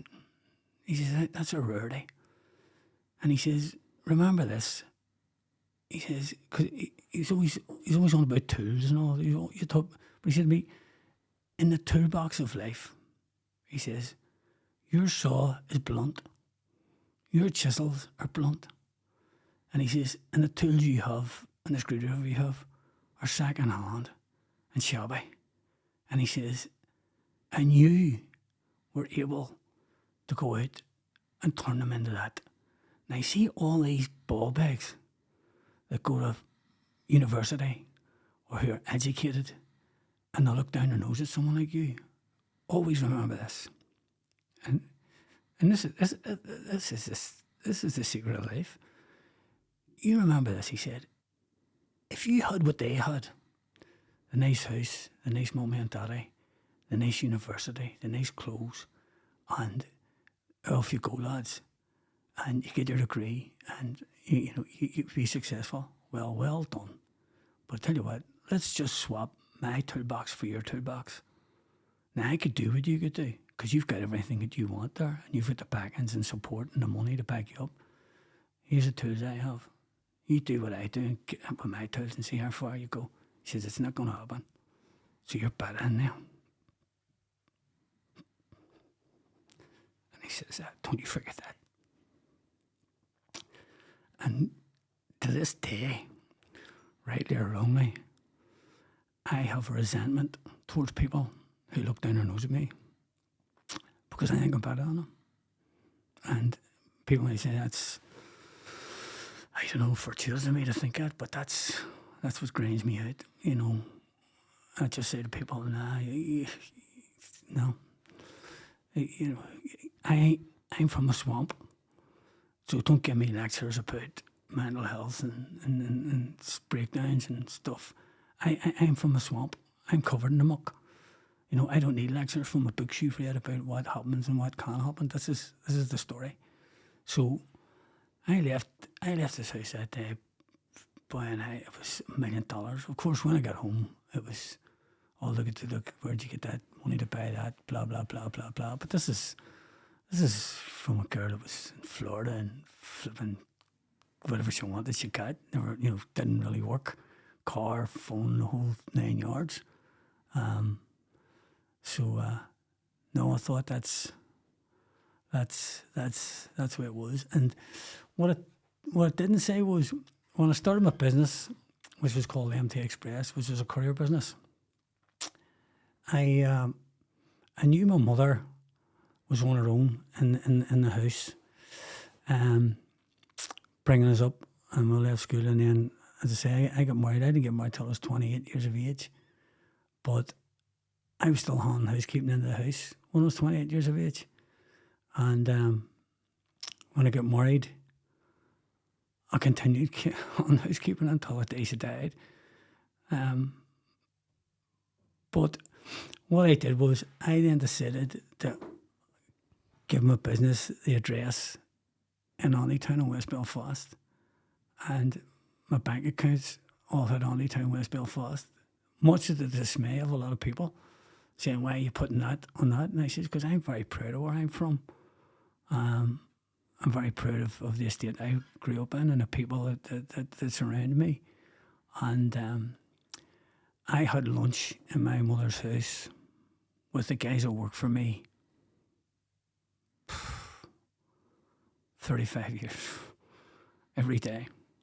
And we discussed the war, the troubles, everything around that table.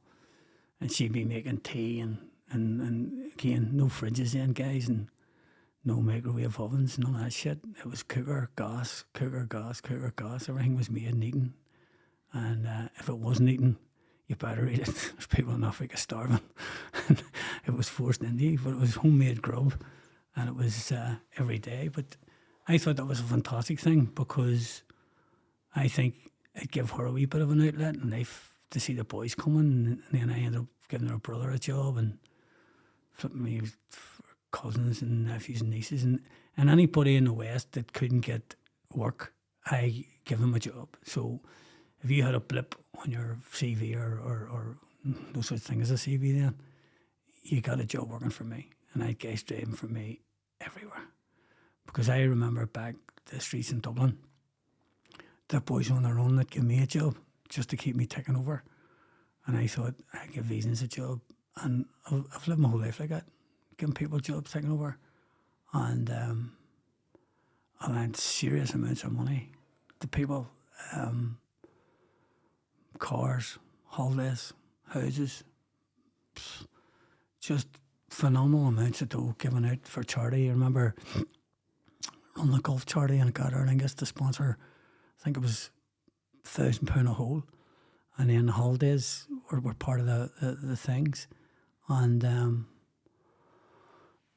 food banks used to feed people and put guys up in apartments to get them off their feet. Just anybody that was getting kicked in the mouth, if I could help you, I was going to do that.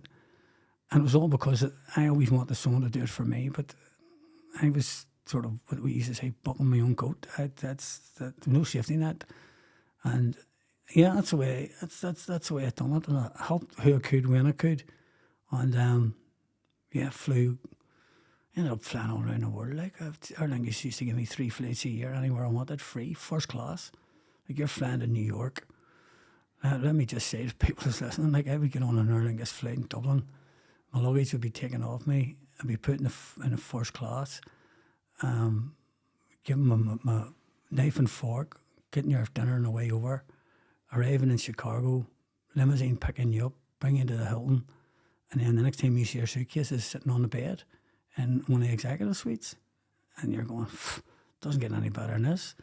And that was regular, flights back and forward to London, but again, plenty of money, plenty of riches, but so unhappy, just so unhappy.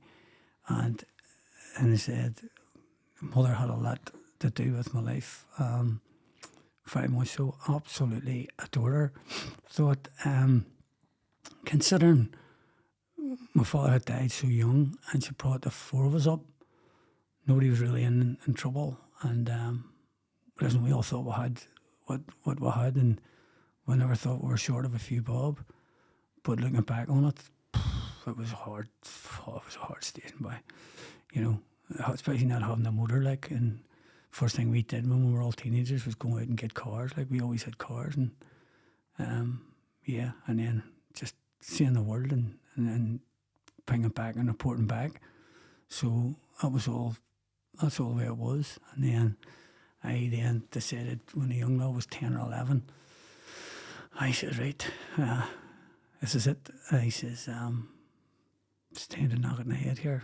We weren't getting anywhere, and we decided, the divorce. I says, I'll keep the house because I wanted the house because the kids' friends were all around there, and I wanted them to be there. So got divorced. I was mental. Massive divorce settlement, and huge money squandered. Credit card bills of £55,000 and all had to be paid. And I ain't going back 20 years ago. This is serious money. had to borrow money to actually get out of that.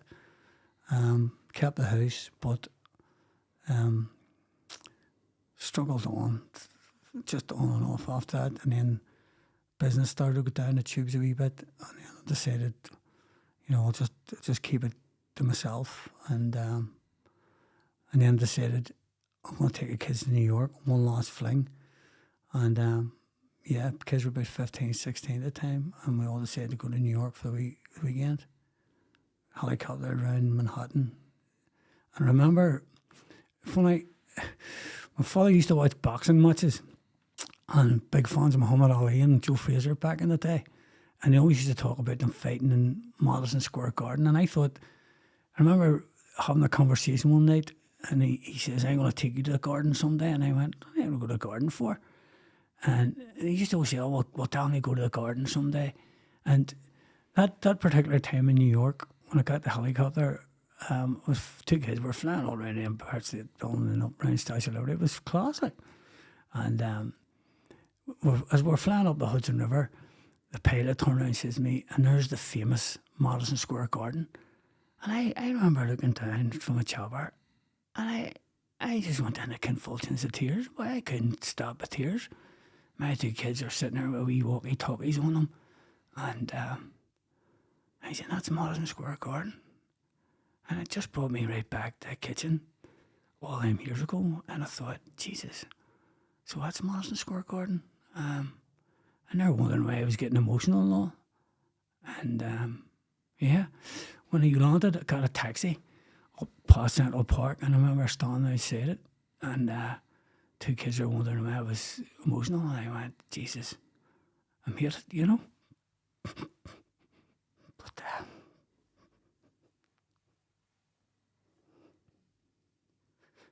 you're always thinking, what if? But here, it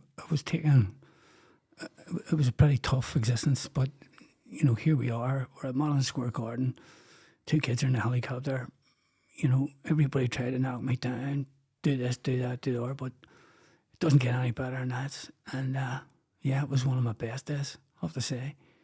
And then the kids sort of fluctuated towards their mother is what they do, and I ended up very much on my own in the house. Different ball game. Coming in the house, quiet house, loneliness sets in, nobody there. Nobody really bothered me too much. Family or friends, to be honest. And then the devastation, mother took bad, and she ended up being invalided in the house. So we all took chance of peace of going over and looking after her. And then the night she died, 12 years ago, we went to the Royal, and she was lying in a bed, and the nurse told us she wasn't going to make it. And she was 81 years of age at that stage, but I could see it in her, just. But the only good thing for me was a week before she died, don't think my mother ever gave me a hug or told me she loved me. She wasn't that type. She was more doer. She didn't have to do it. We didn't need hugs and kisses. We didn't need that. It wasn't us. We weren't a huggy, kissy family. You just knew by the actions. And what she'd done for you was more than enough for us. But I remember about a week or 10 days before she died, and I come back to that day, the brother graduated from school. She was lying on a bed in the living room, and I was just sitting talking to her. It was time to go home. And I was going home to an empty house anyway. And she just put the Irish News down, took her glasses off, and she says to me, and this lives in me forever. She says to me, you're not too old to give your own mother a hug and tell her you love her. And I went, not too old for that, man. And I went over and gave her a hug, and the two of us hugged each other.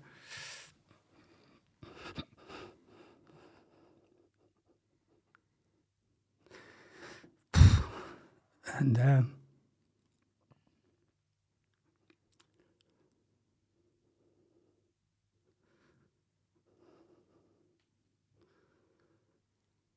she said to me, you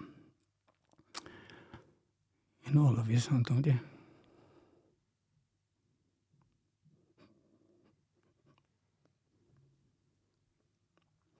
And he says, I know you do, mate.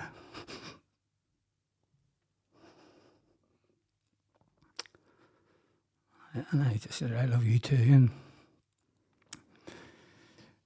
that was it. I walked out. She says, what do I like? I remember getting in the car that night. And I must have sat outside the door for about 40 minutes, but I couldn't. I just couldn't move with the tears.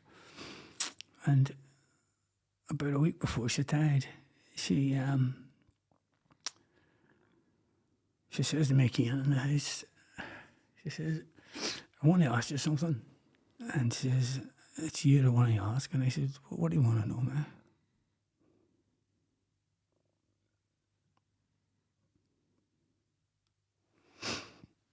And she says to me, in all the years,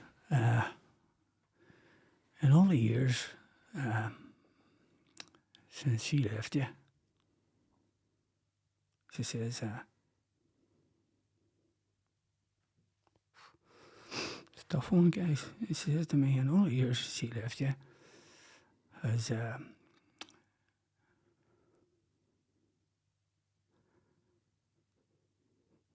anybody ever asked you room for your dinner or a cup of tea or how you're doing? And I went, no. She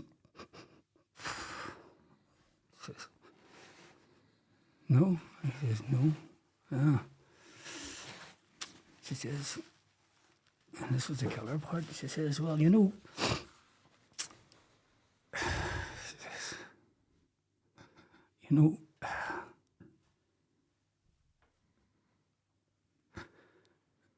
if I could walk, or even crawl for that matter, I would crawl out that kitchen.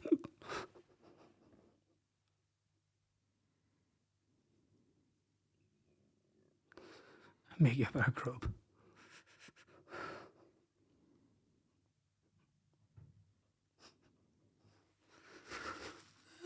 I says, no, you would, mate. No, you would. But then, sure, they'll all be talking then too, wouldn't they?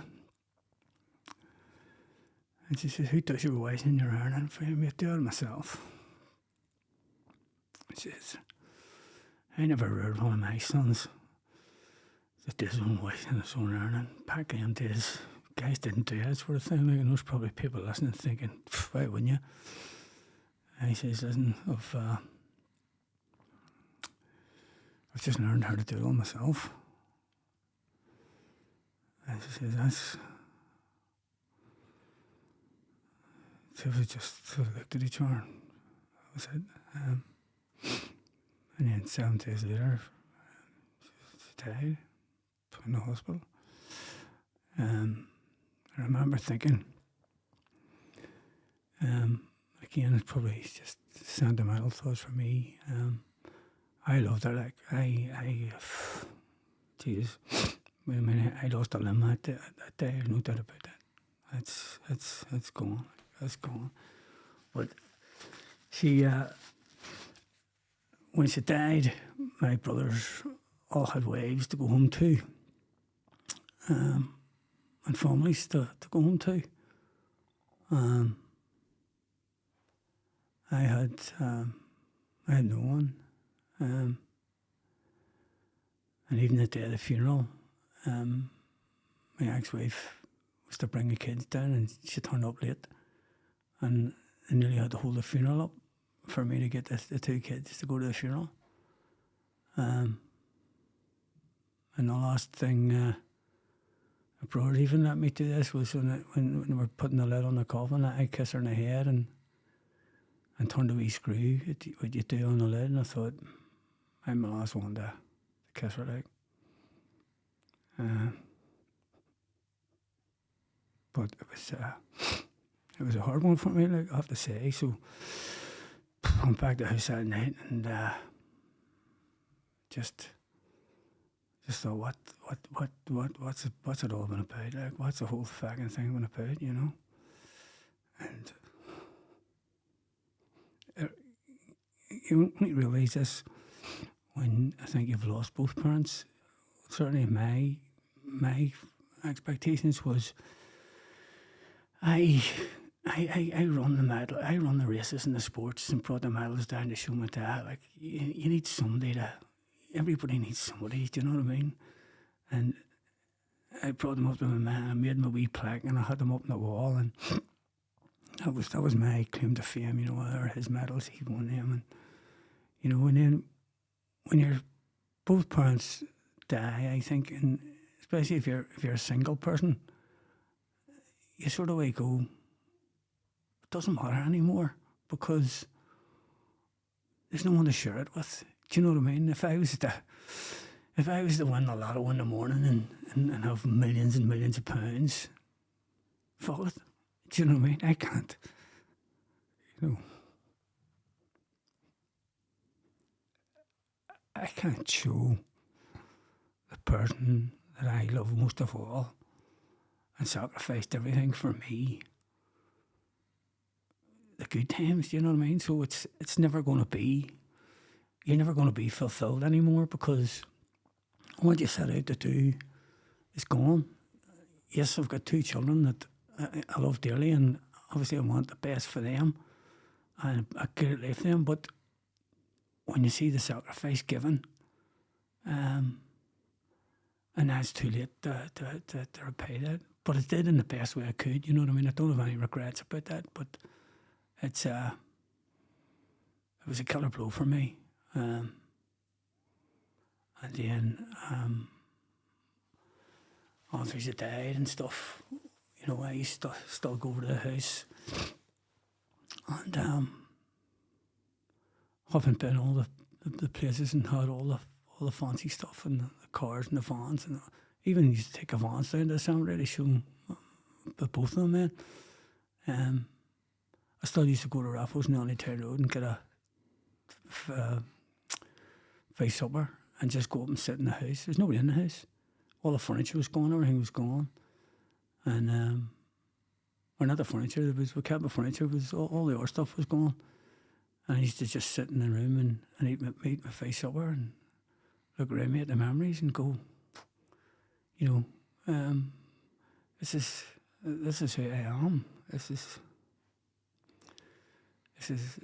where all the memories happened, you know what I mean? And even when things were bad and the marriage that I've talked about, the strength that it drew on from that was all goes back to Christmas Day 1965 when my father died, and I said, you know, there's nothing and no one will ever hurt or disrail my life as much as that day. So no matter what happens, barring one of my children dying, God forbid, there's nobody going to come up to me and say, listen, here's a problem here, because it's fucking not a problem. Do you know what I mean? That to me was the ultimate problem. And yeah, that was it up until then. And then you go and see guys about loneliness and depression and anxiety and all the above. But I found none of that was any good for me. I just had to dig into my inner self to find the strength to keep on going. And there was moments, like I have to say, yeah, and then I decided, out of boredom and frustration, I decided I need to do something with my life here. I can't just melt away. So my 2 kids then, one had just started university and the other fellow was starting out on his own. I thought, I'll buy a restaurant. And I seen this wee place down in Botanic Avenue in the students' quarter. and I decided, yeah, I'll buy a restaurant and I'll be able to give them as a job and try and get my life back on track. Purely just to give myself some sort of life. So I decided then, yep, let's go and buy a restaurant. The guy that used to own it come down to me and says, listen, certain things you have to do here to keep yourself sweet. And he says, what do you mean? He says, well, like, people have to be paid. And I'm going, what are you talking about? I mean, nobody getting paid from me. I says, I'm from the West, I don't pay. Our boss treated us a bit shitty. Now, there was probably about 7 or 8 of them, all Turks that worked in there. And he says, we want a pay raise. We're not working for what we work for him for, so we want a pay raise. And the next thing is, back door flies open, 2 guys with hoods burst in. Right, you fucking grab me. Try to drive me out the back into the entry. Baseball bat job, both round the head, round the arms, round the legs. Car pulls up outside the door, walked in. Everybody out of the restaurant. I mean, what are you doing? You were bankrupt in the High Court in Belfast today. This restaurant's now closed. I couldn't take it anymore. It was the money and the threats and everything else. And I actually managed to get one guy physically arrested and brought to court for threatening me. And he was done by the pillars. But I says, like, look at the money that's been squandered here. I've lost a fortune.